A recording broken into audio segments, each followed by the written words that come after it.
The March 15th, 2023 meeting of the Ames Planning and Zoning Commission will come to order. The Planning and Zoning Commission is an independent advisory body of this Ames City Council. Planning and Zoning Commission members are volunteers of the community and not part of the city administration. The Planning and Zoning Commission is supported by staff from the city's planning division. The commission is responsible for recommendations on matters involving subdivisions, annexations, master plans, and major site development plans, amendments to the zoning ordinance, and comprehensive plan amendments. We make our recommendations based on city codes, the facts presented, and input from the public. As an advisory commission, we welcome all comments regarding the proposed item. Please direct your input to the commission. If the proceedings become lengthy, we may ask that comments be focused on new information not previously presented. You may speak only once on an agenda item. If you wish to speak, please fill out a speaker information card and present it to the recording secretary, Eileen, right over there. We ask that you come to the microphone up front here and speak so that all comments may be recorded.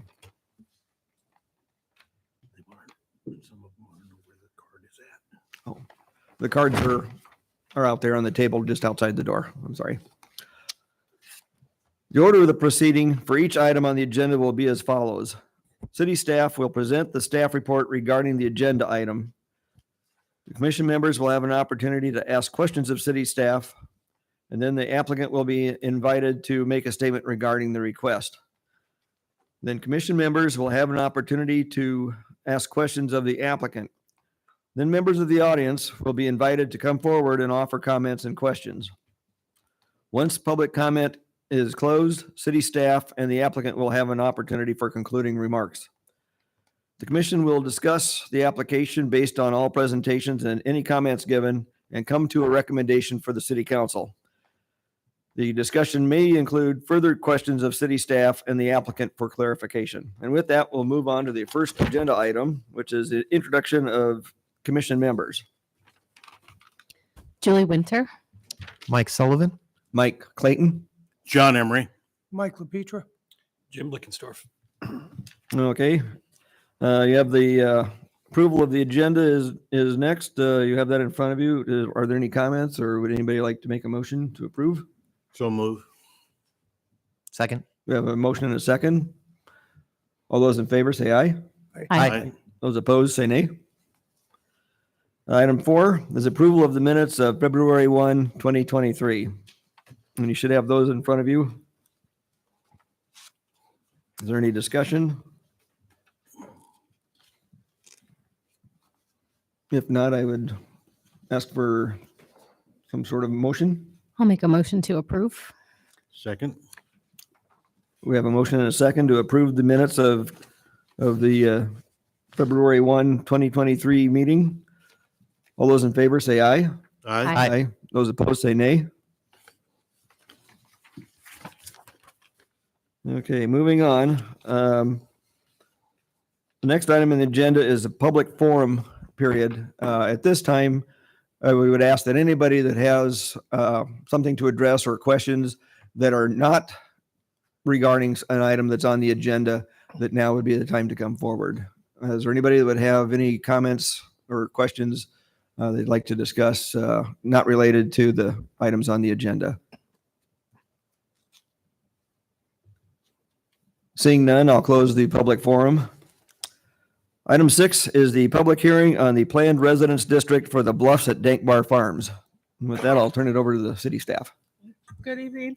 I'm going to just kind of talk about 6 and 7 together. It's hard to, the preliminary plat for this property as well. It's hard to, it's hard to talk about them completely separate from each other without being repetitive. So yeah, but then we will do separate motions at the end. Okay. So yes, this is.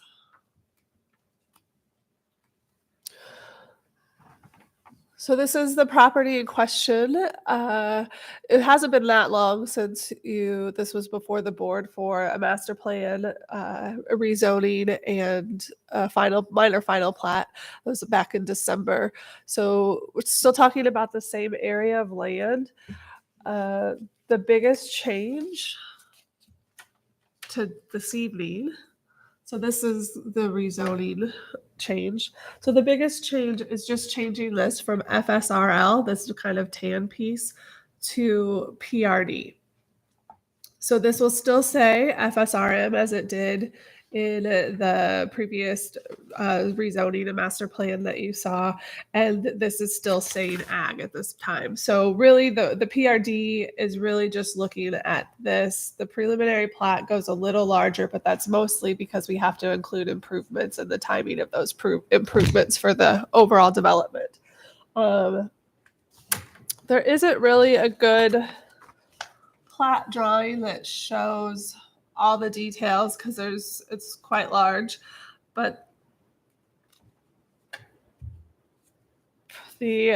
so it'll be 106 residential lots. There's 50 lots up here that will be single family detached homes. There's a clubhouse lot, so 50, and then a clubhouse with a pool and an amenity space. So this will be 51 total up here, and then you'll have 50 larger single family detached home lots like you typically see in the newer subdivisions that we are approving lately. This is Scenic Valley, the existing subdivision to the south, and this is George Washington Carver Avenue. So access will come into this area from Cartier. Cartier Avenue will extend over to the northwest, and then Everest Avenue will continue to the north up to Cameron School Road. Sewer will come from the south through Cartier and Everest. This will be, it's not city electric, it's in Midlands territory, and the water will also be outside of the city's territory. It will be the Xenia.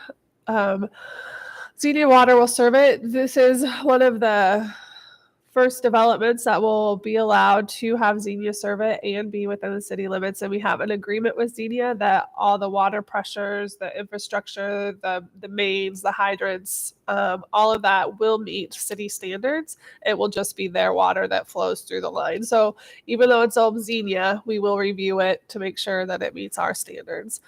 Then there'll be sidewalks on all sides of the roads as typical. You'll see, and when I get to the PRD details, there will be a small pocket park over here, but it won't be its own lot. So that's why you're not seeing it outlined in the preliminary plat. There will be a sidewalk between lots 116 and 117 that come back through and connect over here as well.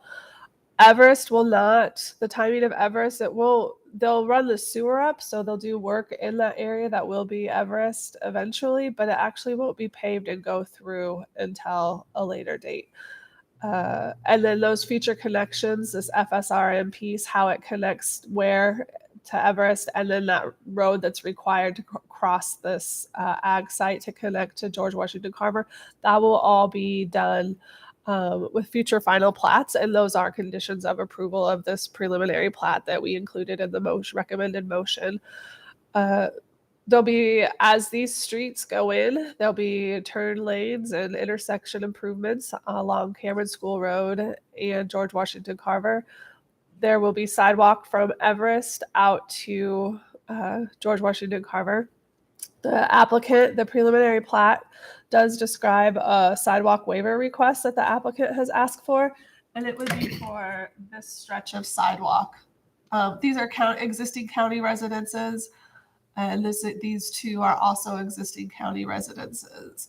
So it's kind of to put it not very eloquently, it's a sidewalk to nowhere on both sides, and so their waiver request was included as an attachment of the report. And staff does understand that this is a typical county road, so it has that deeper kind of ditch that the street accesses. So if there's a sidewalk, it either ends at the county with nowhere to go or to connect into, with really it's very unlikely that those properties will come into the city anytime soon, unless they, would happen to come to us and ask to become part of the city. And then just getting from from the houses in the street across on on the sidewalk, how you'd have to come back through the ditch from the road. If you were a resident walking in this area, you would have to walk through this ditch to get onto this sidewalk, to walk across, to get off the ditch, and then go back up to the road until you connected over here to another sidewalk again. So safety is a concern of the developer, and staff understands that.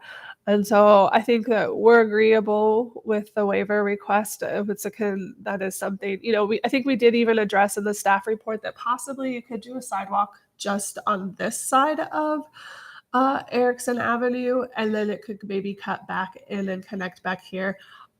I don't know that that's really possible with the grading that will need to be done in this small outlet because of the grading they need to do for stormwater. So staff's recommendation is to waive the entire length of that sidewalk. All of these other areas that aren't showing houses, this outlet A, B, and F will be large outlets, so they'll buffer this residential area over here. There'll be a smaller outlet. There is an outlet, even though it's hard to see, and then an outlet here. So there will be a small buffer up to these properties as well. Most likely, the engineer can speak to this, but most likely these will have standing water in them at some point. And then there's this, we can talk about the slope. There will be a slope and grading easement across these back lots to the lots. What is it, like 2 through 16? They will have it's a pretty significant slope, and there will be, where did my exhibit go? Sorry. There will be an easement that we're working on the final details of the language. So inlet easement. So that is a condition also in our recommendation, is to finalize that language and that easement. Basically, it's just to conserve that slope from the residences from working into that slope and damaging that, ripping out all of the trees. It'll have some tree protection requirements there. We understand that there's trees in there that aren't necessarily healthy or worth saving, so the easement will address that. They did have a natural resource inventory done, and so they are aware of the conditions and what types of trees are in that area. The other area, there will be, since this is the Iowa Creek over here, this is also a very heavily wooded area, and there will be an easement over those trees as well to protect and maintain all of that tree coverage. There's no work proposed to be down in this area. There will be a storm flowage easement and some piping on the rear of these lots into this open space, and then a pipe will come down into this area. Down into this area, but there will not be any actual grading down here in the very bottom. I think that's most of the details for the preliminary plat. The PRD, this is the north end with those 50 lots and the one clubhouse. You can see this is where the pocket park area will go. That will not be owned by the city. That will be an amenity that's maintained and owned by the association out here. This is going to be a Damani subdivision. Some of you are newer to the board, but others that have been on the board commission for a while, you'll have remembered they're on this in the south side of town. We called them 0 lot line homes because they are pushed up against one side of the lot. So there'll be about a 1.5 foot setback from the property line to this narrow side of the building. And then there'll be a larger setback. Most of them are approximately 8 feet between from the property line, I believe. But there has to be a minimum of 10 feet between the structures for fire code purposes. Some of those issues were worked out when the first Omani came through, but they've worked through those. So any type of variances that they had to get or actual model on a lot, on what lots. That's all been worked through previous to the submittal. The PRD does allow those reduced setbacks on the side. They will not have a typical rear yard setback on their lots as well because they have this outlot, and the PRD requires that setback from the perimeter of the PRD. So I believe it's about 10 feet or less, most of the rear yard setbacks to the actual structure. And then, or maybe it was 15. And then there's a possibility for some paved patio areas on some of these models. Some of them, the paved patio area will be on the side. There will not be on-site parking required for the clubhouse and pool, but there's on-street parking provided. And traffic has reviewed that. They're okay with, it occurring on that side of the street with the curb up here. And these are supposed to represent cars and driveways. We did ask for some type of layout so we can make sure there wasn't conflicts. There was room for on-street parking without conflicting with driveways and light poles and things along those lines. Here is a sidewalk that will connect into the park on this outlot H. When the FSRM piece comes in, we will ask and require a connection into that park and over here as well in some manner. So maybe it connects up to this sidewalk, or maybe it has its own separate pedestrian connection, but we will ask the site plan to address that in the future. The south 50 lots are very standard lot sizes. They all exceed the minimum lot size for our FSRL. All homes will comply with those standard setbacks on those lots. Yeah, I think that's pretty much it. I can answer any questions. The only thing I would like to add is on the preliminary plat, another condition for a F would be approval of the stormwater management plan prior to city council. And it's approved. All the design has been reviewed and approved by staff. They're just missing one of their DNR permits or something like that. So we just want one of those permits. So we just want to make sure they have that before it goes to council. But nothing will change with the design or how it's intended to function between now and city council. That's all been worked out. But otherwise, I can answer any questions. There will be some phasing requirements. The timing of the park will be based on phase 4 of this area. So we can see the colors. Let's see, down here, phase 4 is this blue color. So you can see the clubhouse. I believe the clubhouse and the park both are tied to phase 4 and the timing of that getting started, and it has to be completed by phase 5, I believe, as well. I think that's it. Okay. Anybody on the commission have a question for staff? Yes. Okay. Sidewalk easement along that north side of Cameron School Road. Yeah. The sidewalk leads nowhere. Is there still going to be a sidewalk easement in case of future No. sidewalk? No. So sometimes we do that when there's an intent for the sidewalk to go in the future at some point. That's not the situation here. We don't foresee a sidewalk ever going in on this stretch if you approve the waiver request. So we would not put an easement in. We would not ask for that easement in this situation. But you're right, sometimes we do when we know it's going to be built in the future.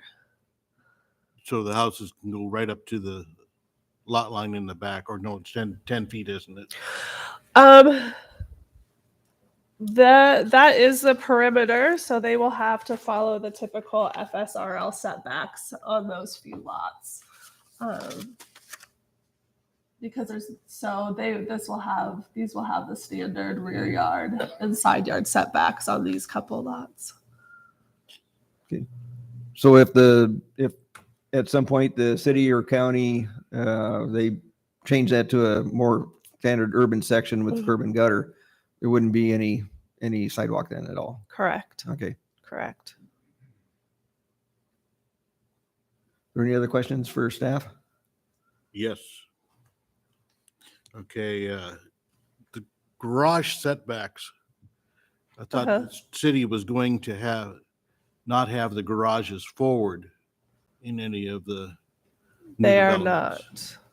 They are not. If you look at the floor plans and look at the setbacks very closely, they are back behind the front of the house facade. I think I have another exhibit that is a little, we can zoom in on that a little more. So that complies with the new So city here's- standards? Yes. So this is just an example. I did look at that on all the lots because I think that was a concern with the previous Domani. So, That looks like it's forward. yeah, that one does. All of those do.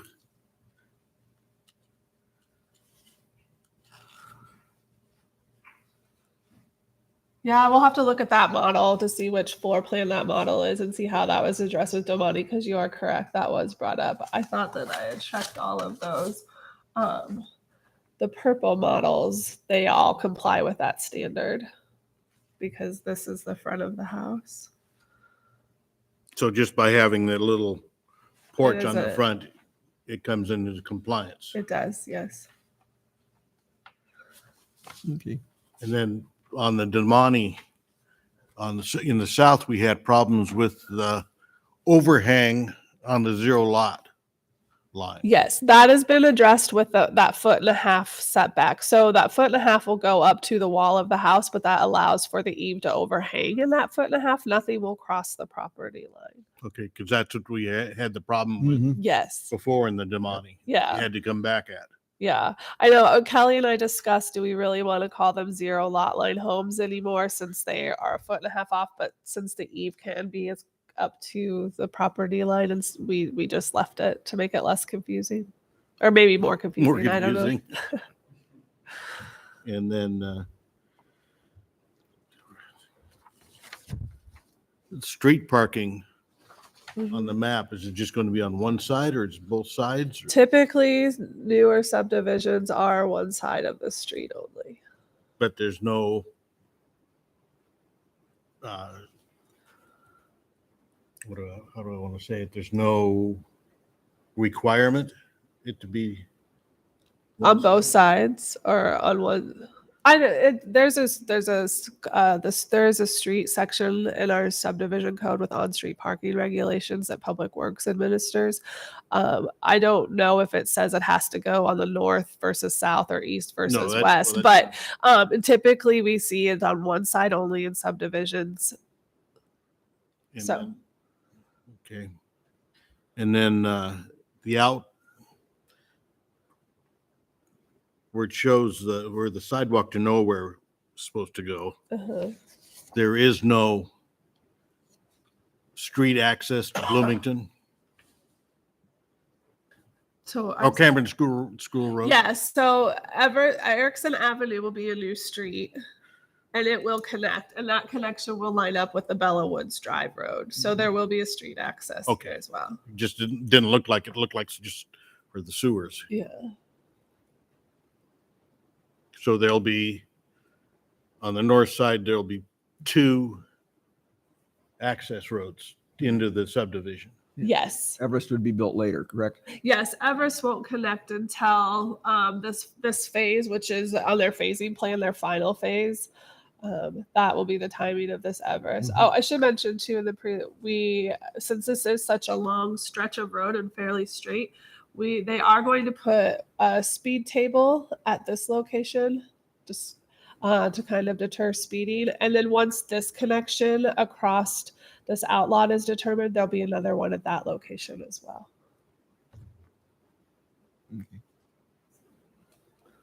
And the outlot too is there's commercial.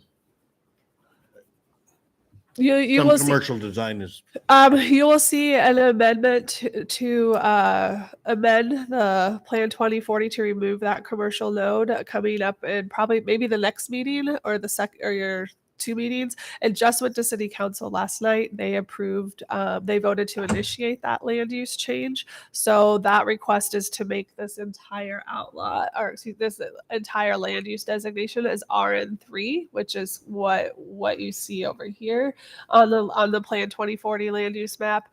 And it would take off this right now. It shows a commercial corner, and that would be removed if that gets approved. If that request gets approved. So that'll always be for a water outlet? Right here. Yes. That is part. No, well, the whole blue area. Oh, this will be developed in the future by Hope Lutheran Church is what the plans are.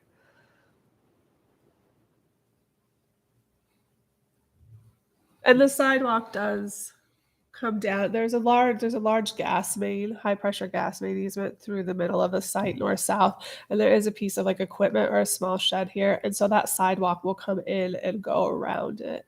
So that's why that looks that way.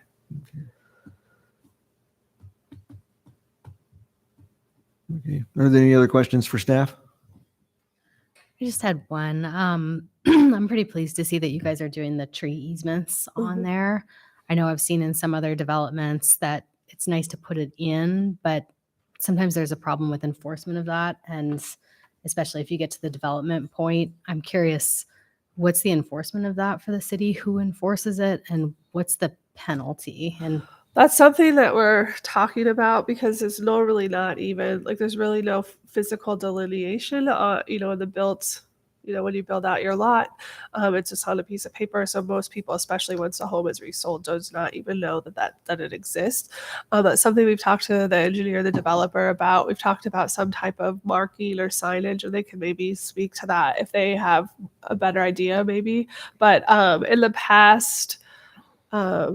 The enforcement really, it's just been if somebody were to tear down a bunch of trees and put a shed in there and it causes a problem or somebody brings it to our attention, then we would go in and maybe do some enforcement action. But I mean, there's nobody out there counting trees or no type of annual check, or submittal of these many trees have been torn down or anything. There's no type of official checks and balance. but if someone would bring it to your attention that the developer or private owner after the fact did tear down trees that were protected, there's some sort of enforcement mechanism for that. We'd have to see what the easement language, we're finalizing that prior to city council. I know there's one in Scenic Valley to the south, but I don't know what it says exactly. They might, Greg might. I don't know. So again, on the overhang for the zero lot, the garage on those ones you said. Yeah, we'll look at those the orange models types. Yeah, I'll look at that. I thought that I had checked all that. Looks like there might be a front porch there that sticks out farther. Yeah. Yeah. Any other questions? If not, is the applicant here tonight and would you like to come forward? Thank you. Greg Broussard with Bolton & Mink, 1519 Baltimore Drive, the engineer on behalf of the applicant. Thanks for having us here. Julie, thank you for giving your staff report. Very well done. Had a couple of just comments as I wrote down, some clarifications and some answering hopefully some of your questions as well.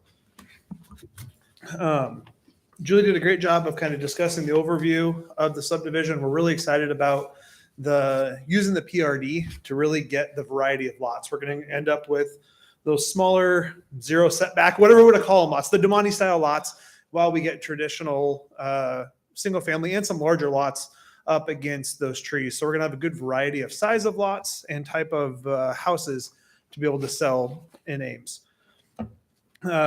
Couple of things. So wanted to touch on the sidewalk waiver on the north. Everything staff said we agree with. Our concern about putting it in is just kind of exactly how Julie described it. Is you have somebody potentially walking on that gravel road, or not the gravel road, on the shoulder, on the granular shoulder. To get to the sidewalk, they have to go through a ditch, get on the sidewalk, walk along it, and then they go nowhere, have to go back through the ditch. so it just kind of makes sense to not put that piece in. As far as to answer your question about in the future, right now, so that's what we call a rural section. So it's got the big Mhm. deep ditches. If we go to a traditional urban section, let's say 10, 15 years down the road, the city and the county decide they're going to put curb and gutter in and do everything, then that gives us the opportunity at that point, inside that right of way, there would be room to do that sidewalk at that point. So it could be done inside the right of way, which is where sidewalks are traditionally installed anyways, or inside the right of way. So we don't really need to give an easement on our property, because that right of way there is big enough. It could handle it if that was done in the future. Julie talked a little bit about outlots A and B, which are kind of on the interior. Those are going to be our stormwater features, and kind of based on the natural low-lying areas. We're going to keep water where it wants to go. We're not going to put it someplace else. So let's build our water features on those areas, and those will end up being 2 wet ponds. They'll work in series with each other. And then down in the bottom, just wanted to clarify, we will be doing some grading down there. We'll have a small stormwater pond, and we're actually looking to potentially partner with the city of Ames to see, is there stuff we could do down in the bottom to not only meet some of our stormwater needs, but to help the city get some nutrient reduction credits that the city needs for the wastewater treatment plant as well. So looking at a potential partnership there on the bottom.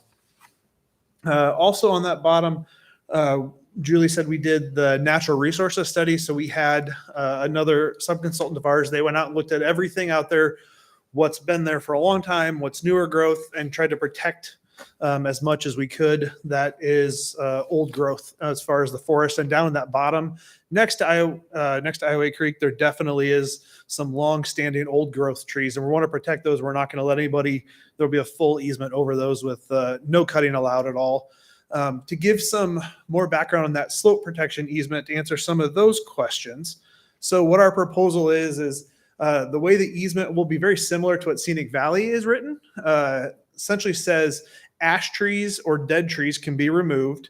Any other large tree removal would require approval from the city and their arborist prior to any trees coming out. There is the great question, Julie, on how you enforce that. What does that look like? And how do we make that homeowners that buy those lots aware of it? One of the things that we've talked about doing is one of the things that we do with every subdivision now is we do a maintenance plan or a maintenance plan that how to manage everything. But in there, we're thinking, let's put a communication tool that it's a 1-page flyer that could be given to the homeowners, a map that shows that back, explains what the rules are, so that way they can kind of see. That way, when they're first selling the lots, they can get that and see those requirements. One of the other things on those lots on the bluff, between the edge of the trees and the back of the houses, we will end up with a small swale waterway. So that will also kind of help to define that edge we're hoping. Kind of on the backside of the swale, that's where the trees start, and hopefully they aren't looking to push back inside there as well. So kind of try to do a couple of things there to protect those trees as well, but still giving the homeowners the ability to own some trees and own some area. I've got a 9-year-old. He would love that. Go out and play in the trees and have fun. So that addresses that. On your question for the garages. So with the PRD that we're doing, the PRD does allow the garage to be in front of the house face. It's the PUD that restricts that. So we're not in the zone that it would trigger that requirement. The stormwater permit, the one thing that Julie talked about adding as a condition, we're okay with that. What we're waiting for is just our Corps of Engineers permit. We do have a couple of, it's under half an acre of wetland that we will be disturbing as we do it. So we just want to make sure we're going through that proper process to get that all permitted and approved. And we're in the middle of that right now. Yet we have, we saw some of the issues we had with Damani when we did the first one and some of those lot line setbacks. So we made sure that day one, everything will fit. We've laid everything out, learned from that first time around, and made sure that we won't be coming back asking for changes or adjustments as we lay those out going forward. For the question on the parking, traditionally the city does restrict parking on the north and east in new subdivisions. Is kind of what they're shooting for. in general. So that's where, how you can see when we did our car layout or our spot potentials, they're on the south or the west side. That kind of covers everything. I wanted to answer some questions, clarifications. Any other questions for me? Any other questions? With the trees down there, down below or those houses, is there something you can add into their buyer's agreement that so when they sell their house, which happens, that the new buyers get a notice too? That's something we can definitely talk about and see what that looks like. I'm definitely not a real estate agent, so I'm not 100% able to say like what can and can't be included, but that's something we could evaluate.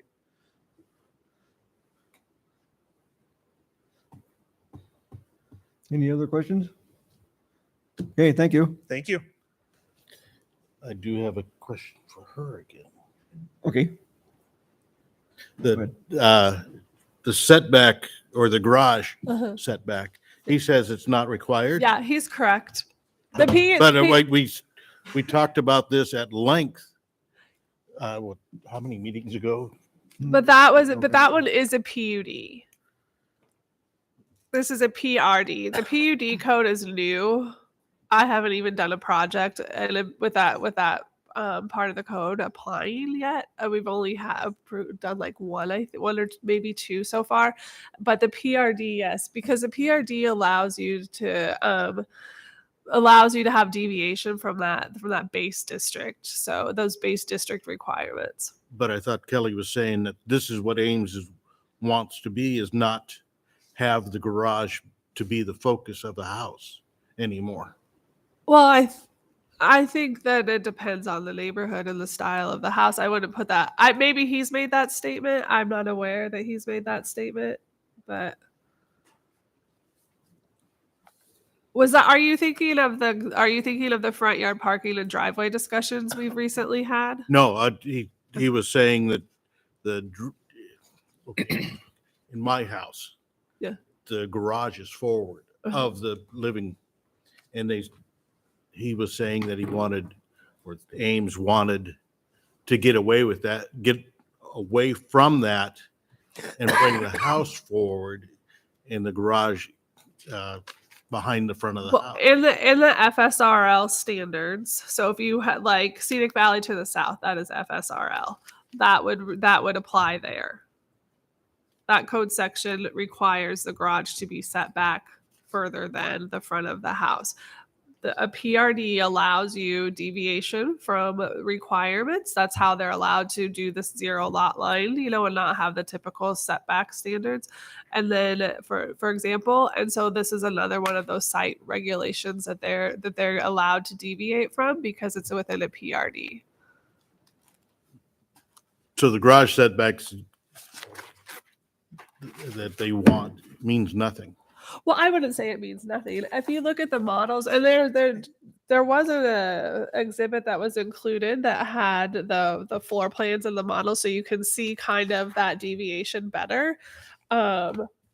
It's not significant. I don't, some houses with the garage forward, yes, it's very significant. It's all you see. These models don't tend to have that much depth between the house and the garage, if that makes sense. Well, I'm just concerned that this is what Ames was saying they wanted, but then we don't say we want it all over the city. We just want it certain places. I'm sorry, I'm not aware that statement's been made, so I can't answer that. We can talk with Kelly about that at the next meeting when he's here.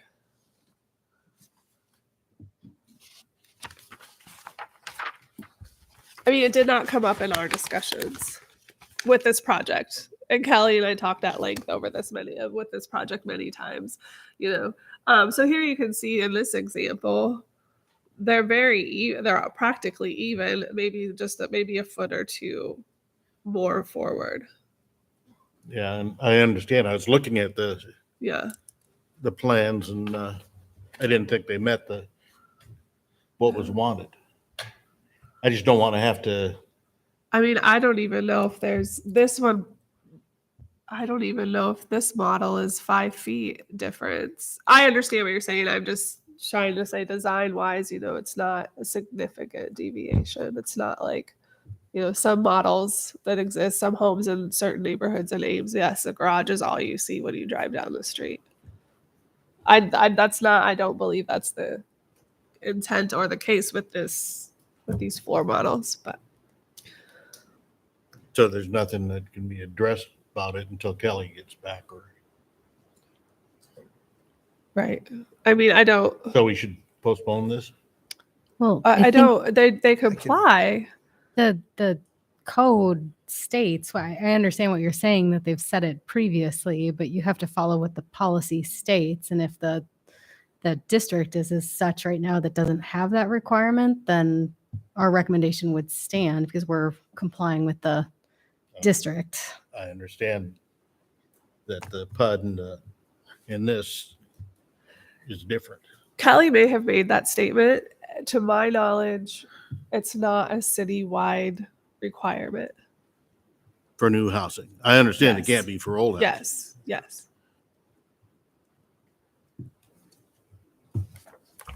Again, if you're FSRL, yes. A lot of the newer subdivisions are FSRL, but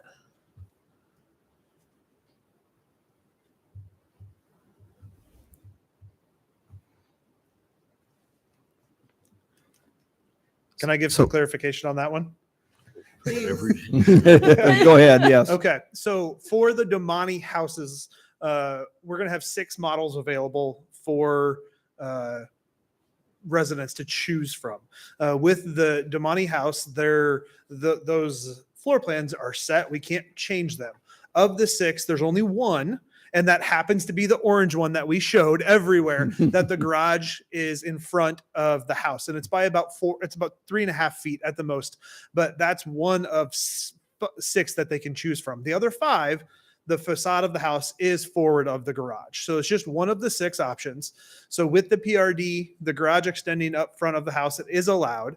The only zoning in the city that requires the garage to be behind the face of the house is the brand new PUD.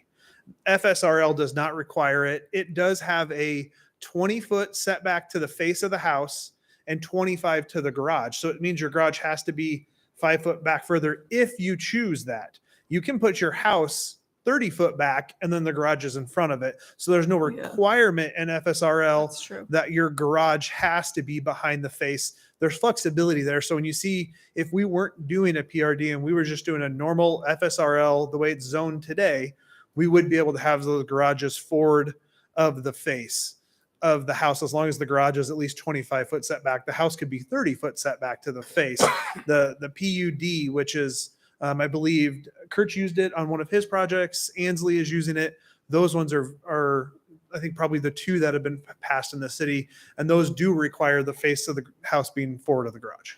Right. I understand that. I was just addressing what was expressed at previous meetings. And my understanding is that was looked at. I know we're talked at length for all the PUD stuff. I personally have never heard that being pushed as an item for FSRL or PRD portions. I think we are working on driveway and front yard parking code changes. And so there's a lot of talk about where the location those in relation to garages and fronts of houses. So maybe there's been some confusion with that conversation. I don't know. I haven't been a part of that code update either. So.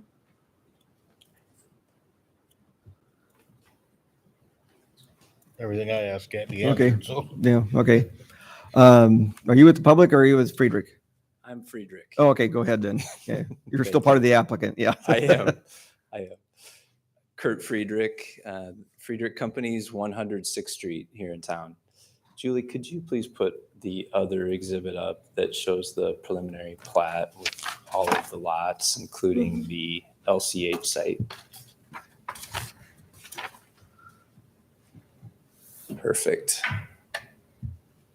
So again, Julie, thanks for your good overview, and Greg, thanks for your comments. Again, my name's Kurt Friedrich. I am part of the development team here for this project, and just like to say we're really excited to be here today to present this and get this project rolling. A little more context on this: we purchased this farm, or they're actually two separate farms, the Dank Bar Farm and the Munch Farms, here about 8 years ago. And then about 6 years ago, the properties were identified as urban reserve in the land use plan. So that was the precursor to being annexed into the city. And at that time, the city did identify a neighborhood convenience commercial node on the north 5 acres of that northeast corner of our property, which was formerly the Munch property. And as Julie had mentioned, I just wanted to clarify. So all of that purple property, that property has now been sold, transferred to Lutheran Church of Hope. And their congregation it's a new congregation to Ames. They've been meeting here actually at the community center, and they have a thriving ministry here in the community. They're worshiping now close to 700, and they have a thriving student ministry called Kairos as well out on West Lincoln Way. And they have decided to make this 20-acre site their ministry campus here in Ames. And they have many other locations around the metro and so forth. So we're really excited to have them as an anchor to this neighborhood. And I know will be a real asset to our community as well. So that will encompass all of the 20 acres. They wanted to, in order to have clarity about plans for future, they wanted to eliminate that commercial node at this time. So those wheels have been set in motion as council unanimously approved the elimination of the node in favor of a residential zoning last night. So you'll see that coming through now. In addition here, I think this is a really nice example of providing lots of different types of housing. If you can see, again, the entire layout of the subdivision here, we've got a variety of lot types, which will allow us to produce a variety types of housing to meet different price points and different family needs. I also think it was well thought out by our planners in terms of creating ample green space and separation between the natural areas and the areas that we're intending to improve here for the development. And as you might have heard, we're awfully short of housing in the community. So we're excited to bring more of it here to Ames. So with that, I'll close my comments, and I would also just say that we agree with staff's recommendations on the alternative 1 on both items. Thank you. Okay, thank you. I'm not quite sure what to do now. It'd be time for the public hearing. Do we need to have 2 separate public hearings? I don't think so. We can combine the 2 of Yeah, them? we can Okay. do them. They were both advertised for tonight, so. Okay, I'll, So she's done with both. yes. Yeah. Okay, we'll open up the public hearing. If anybody from the audience would like to come up and speak, this will be for both items 6 and 7, the planned residence district and the preliminary plat for Bluffs Dank Bar Farms. Anybody like to come up and speak?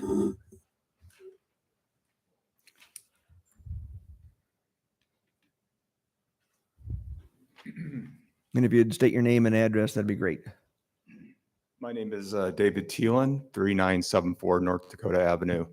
I represent the Thielen family. I live in Walnut Creek, California, but I'm visiting and just addressing some of the questions that I have on the property. First of all, beautiful property. I grew up in Ames, went to Gilbert in 1982, graduated.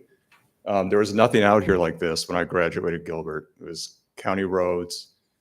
It's amazing, but still a little bit concerned that it's growing so fast. We bought the Hannah Farm back in 1979, I believe, 32 acres. We have 20 acres that butt up to the Scenic Valley and the new proposed plat. So if you could pull up Schedule A, This one? I believe so. And I'm just, again, you have to forgive me because I haven't lived here for so long, but I believe our land, it's the 20 acres. It's in the floodplain. Is it this? There it is. Yep. In the northeast corner of that floodplain, there's 20 acres in that floodplain.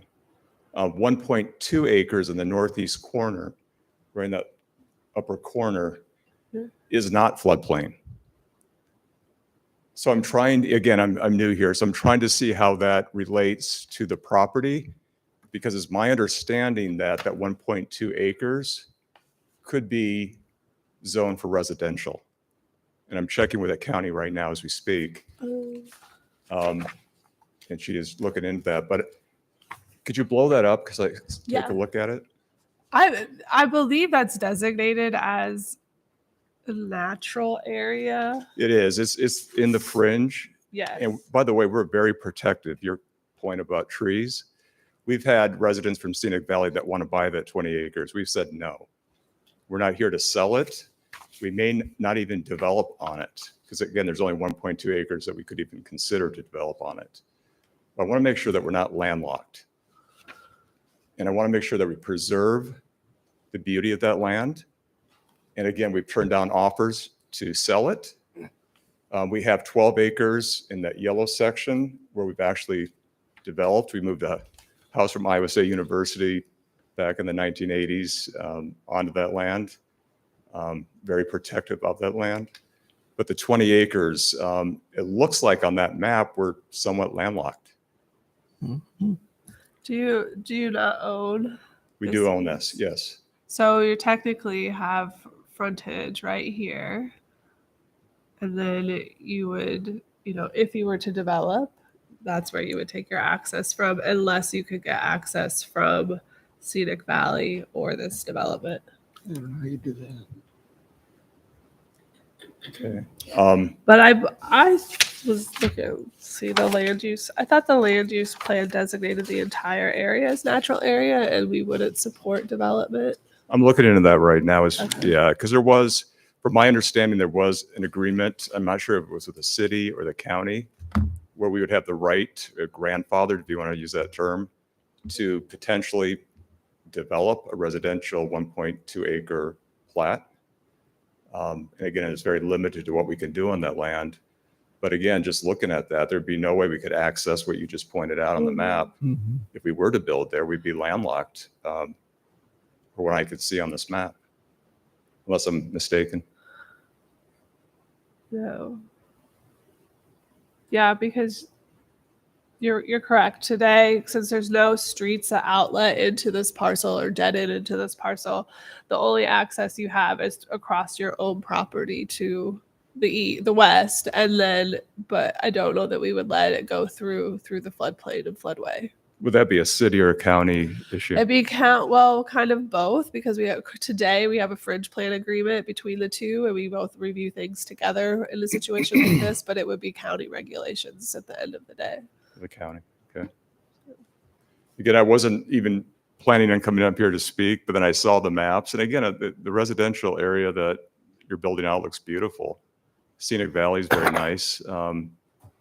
But at the same time, we bought this land where there was nothing out there. There were county roads, gravel roads, no residential. We preserved that land. We couldn't do much with it anyway. We did ask Mr. Dankbar for access. We didn't get that at the time. But again, I'm looking into this because I do want to look at that. The access route that you mentioned for that northeast corner, if we were to have access to developing something in that 1.2 acres, would not make sense for us at all. So, Just want to go on the record for that. Thank you. Thank you. Anybody else would like to come up and speak? Yes. Hi, my name's Jim Lovin, 4421 Everest Circle. I live on the corner of Barcelos and Everest. And what I'd like to make comments on is the south part of that. If you go out a little bit, here you go.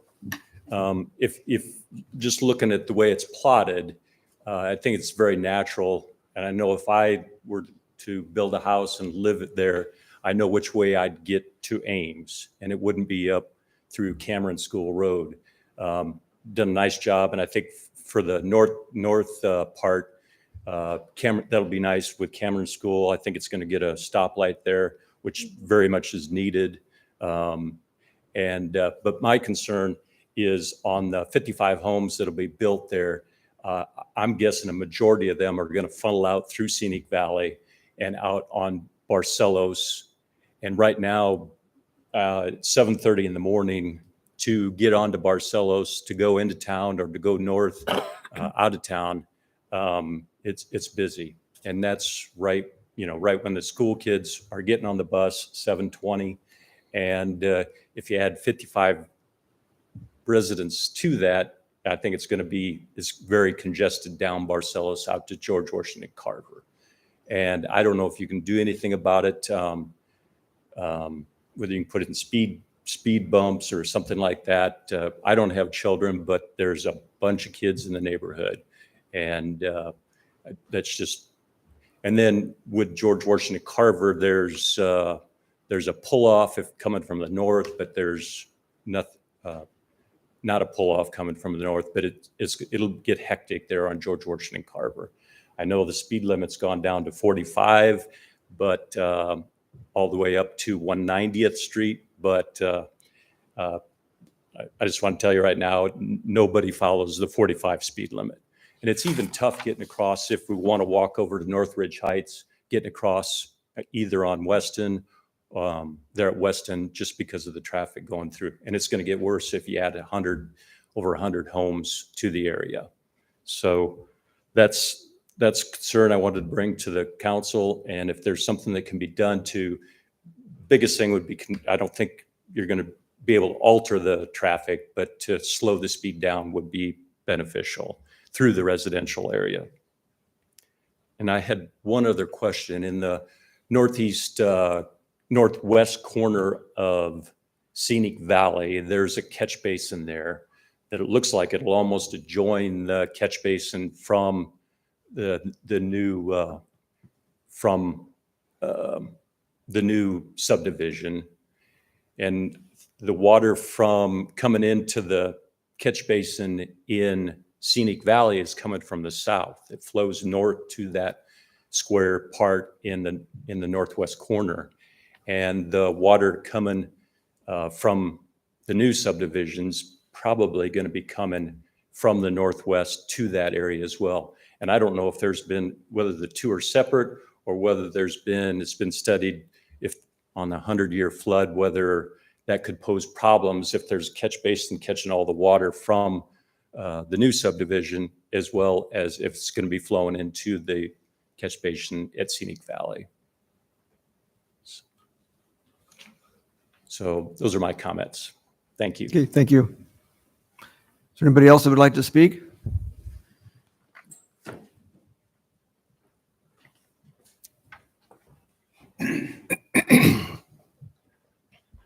Hi, Mark Barton, 3634 Cameron School Road, that little triangle area right up there that's you're nuzzling all those cracker boxes next to.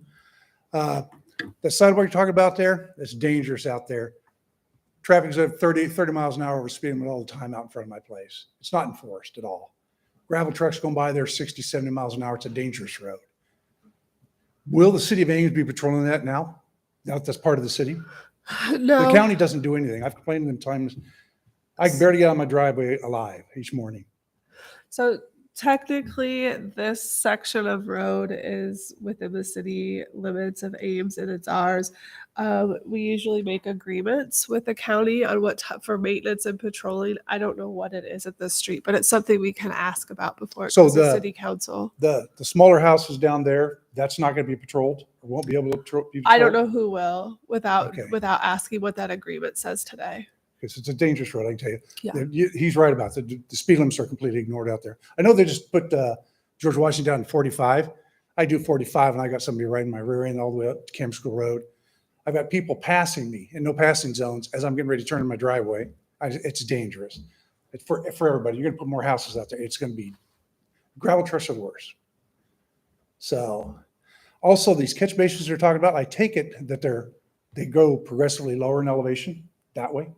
The actual, Greg could come up and answer more specific, in more detail. But this area over here that the previous person was asking about, that will all flow down into this area. Because This area will flow to here. This area will flow to here, and then up here, Greg will have to just. two ponds that are on our neighbor's place, they're subject to flooding. All from those It areas. should up not. there. Nothing should go towards those ponds. I've worked at General Filter Right. on Aerosmith Trail for It does. 32 Okay, let's years. have Greg I've lived through answer. 4 100 to 200 year floods, so I know how they go through there. But with those ponds, do they have any chance to go to each other? If the commission allows, we can have the engineer answer that. Yeah, that would be great. Are you okay with that, Mike? What's that? I'm sorry. Are you okay if Greg answers? Sure, those yes. questions?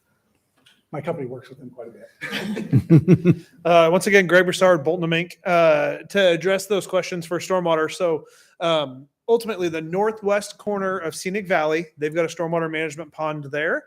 And then the natural grade flows northwest. So and we've accounted for all of that. So I'm actually the engineer for Scenic Valley as well. So I know where its stormwater goes. So we're going to actually capture the stormwater outflow from the Scenic Valley pond, and it will be routed through our subdivision. And then outlot B, which is kind of on the right there in the middle, that stormwater pond will be a wet pond. It'll fill up. We've got that all measured to make sure that we've got all the requirements that the city has for 3-foot minimum elevation protection for 100-year to any houses. We've got road protection elevations. There will be a storm sewer that then connects outlot B to outlot A, which is right where Julie's pointing. There will be another pond there. That pond will then eventually outlet to, there's a pond, if you're familiar, the kind of triangle piece there. That's Tim and Jessica Hibbings. We've actually been meeting with them, talking through what the stormwater looks like. We want to be good neighbors. So we've met with them. We've talked to them about stormwater, and we're actually continuing to talk with them about making sure they're comfortable with the outflow, that we're not impacting their property, trying to make it a little better if we can. And then another pond next door is with, we've talked to that, we're meeting with that property owner as well, to be, that way everybody knows what's going on. With the City of Ames requirements, we will be reducing that, the volume, not the volume, the flow of water, how fast that's leaving our site. We'll be restricting it as if this whole area was a prairie in good condition. So we're meeting the City of Ames codes, which your city has great codes to make sure you're protecting the downstream neighbors. So we're meeting those requirements. And then probably about of the 55 kind of larger single family homes, most of those will flow naturally. Probably about 3/4 of those will actually go down to outlot F, and that's where their stormwater will be managed. So we're kind of splitting it based on some natural high points that are on the site. Okay. Thank you. I work at General Filter Water and Wastewater Treatment, so we work a lot with Bolton. So, oh, by the way, it's Barrett. Yeah, our neighbors. I had another question, but I forgot. Pam? Thank you. I'll let her ask hers. Okay. Mine just went blank when we was talking.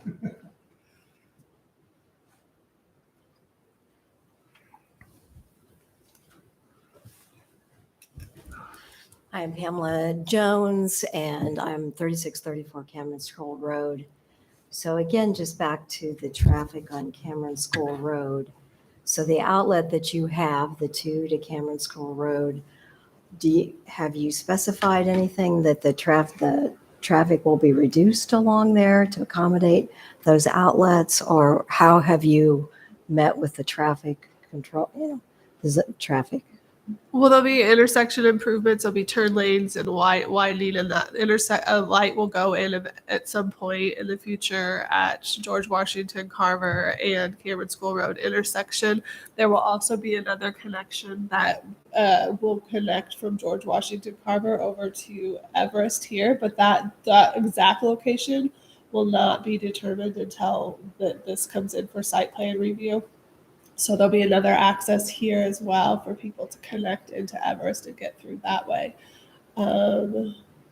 So you said there's a turning lane Yeah. So on Cameron School Road.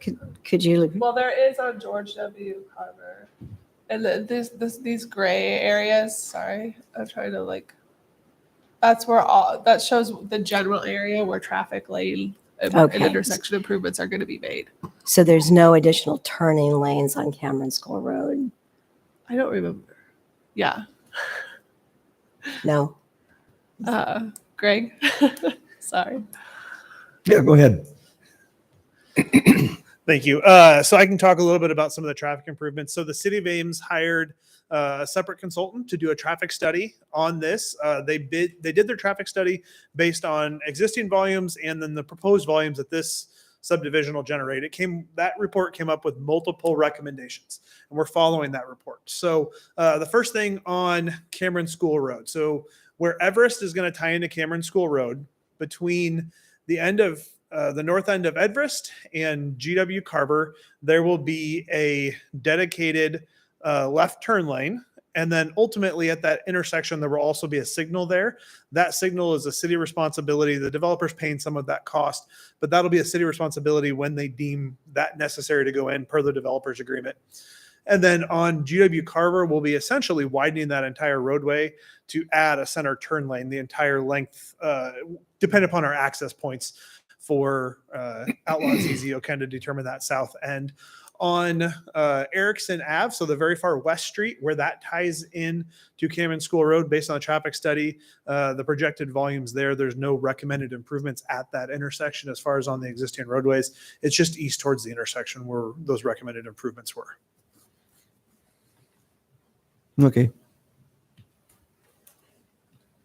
And then just one other question in regards to the green area on there is that, could you let us know again? I'm sorry I missed it, but what's planned for that? Nothing at this point in time, but for future use, how's it designated? So it has a FSRM zoning designation on it today. We don't know what's going there. We haven't seen anything proposed at this point. It would be maybe single family attached, less than 12 units per building or per group. We do, the FSRM does limit the number of houses that can be grouped together to prevent apartment buildings. And then on their master plan, they did say they did designate a density and a unit count, and they'll have to comply with that as well, which was up to 60. Does it say 60? 60 to 100 units at the most up there. Okay. We won't know the exact number of units until we see the site plan and how it's laid out and landscaping and parking and things along those lines. All right, thank you. Is there anybody else from the public that would like to speak? Seeing none, I'll close the public forum for both items 6 and 7. Further discussion by the commission members. And also, city staff and applicant, do you have anything else to add? We can check on who's patrolling, who does patrol that for speed. I don't know. Like I said, there's usually agreements between the city and county, and I don't know what that says in this area. So that's something we could look into prior to council. And the traffic concerns on Barcelos through Scenic Valley, Greg just described what the traffic memo required, and they're addressing that. Any concerns within Scenic Valley, since it's already built, would need to be addressed through the Public Works, our traffic engineer. if they, want to have further conversations about that. Okay, any further discussion? I, first of all, just want to make it clear to the public. I know Cameron School Road. I've lived up around there, went to Gilbert, lived up in Skycrest. And, Cameron School Road is fast. But again, that is not within our power or range. And I sympathize with the traffic. That's need to be discussed with council or streets. They handle the traffic, but we don't handle traffic flows at all. And yes, it floods down there by General Filter. I lived through all that. So. Other discussion? If not, I would entertain proposed action for item 6. We will separate 6 and 7 again. So this is, first of all, I will close the public hearing if I didn't already do that. Okay. Okay, to entertain a motion regarding the planned residence district for the Bluffs at Dank Bar Farms.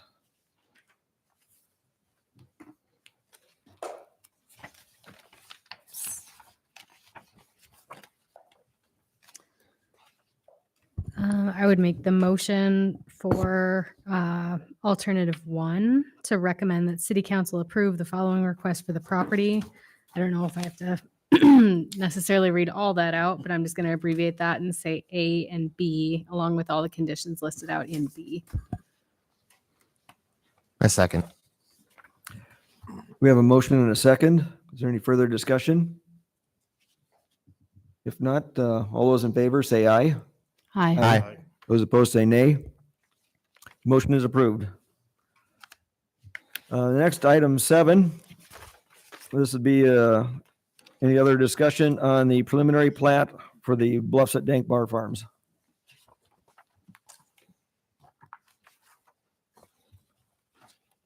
If not, I would entertain a motion on that item.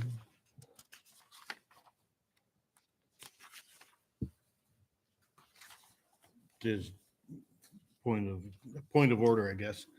Are we voting separately on attachment E or not? Oh, yeah, let's do that separate. The sidewalk waiver, Oh, okay. is that, Oh, is it? Is that not?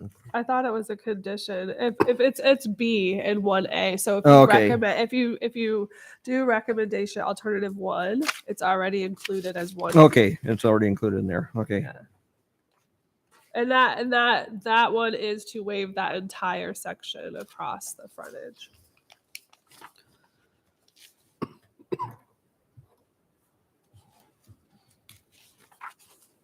And then this is the one we would ask that you add that additional condition F, the approval of stormwater management plan prior to city council.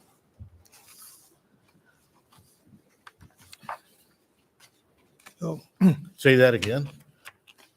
This is staff is asking that you add a condition of approval. So right now there's 1A through E. We're asking that you add F that would add the condition that the stormwater management plan is approved prior to city council approval.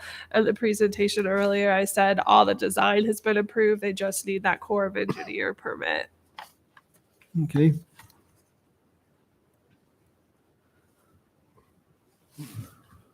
Stormwater management plan approval before City council. approval? Uh-huh. Okay. I guess, are you waiting for a motion, Mike? Yes. Okay.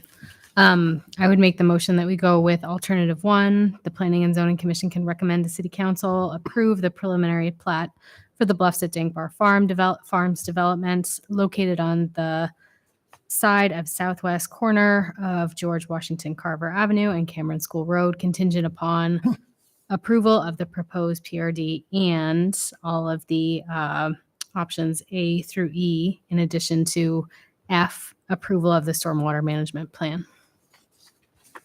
Okay, we have a motion on the floor Second. and a second. Any further discussion? Hearing none. All those in favor say aye. Aye. Those opposed say nay. Okay, item 8, commission comments. Since we'll be into April, the next commission meeting, I assume we'll have at least one new person on the commission? Yes, there was. At the council meeting last night, they approved all the new board and commission appointments, and there was somebody for P&Z on Okay. the list. And then, when does my term run out? Is it this month or next month? I don't know. Well, do you know what I mean? Mine was up this time. So you're done? Well, I asked to be renewed if I could, but I haven't heard anything, but that may be because they That was just last night. talked about it last night, yeah. Last night, and then Aline just said you're on it for another year, John. You're stuck. Oh. I'm stuck. You're stuck. Wow. Any other, Okay, I thought it was off. any other commission comments? Anything planned for next time? And You don't pop- run away. Yeah, I forgot Kelly always does this for you guys. You'll likely see that land use amendment request that we talked about this evening to remove that commercial designation at the corner here. Okay, It was initiated last night. I believe we can get all the noticing out and the staff report done for the next meeting. That is the only thing that I know of at the moment. okay. Any other staff or commission comments? Any staff comments that you haven't already covered? Okay, with that, is there a motion to adjourn? I so moved, adjourn, Those in favor, say aye. Aye. bang the gavel. Bang gavel, go home. Get out of it. And thank you, everybody, for coming.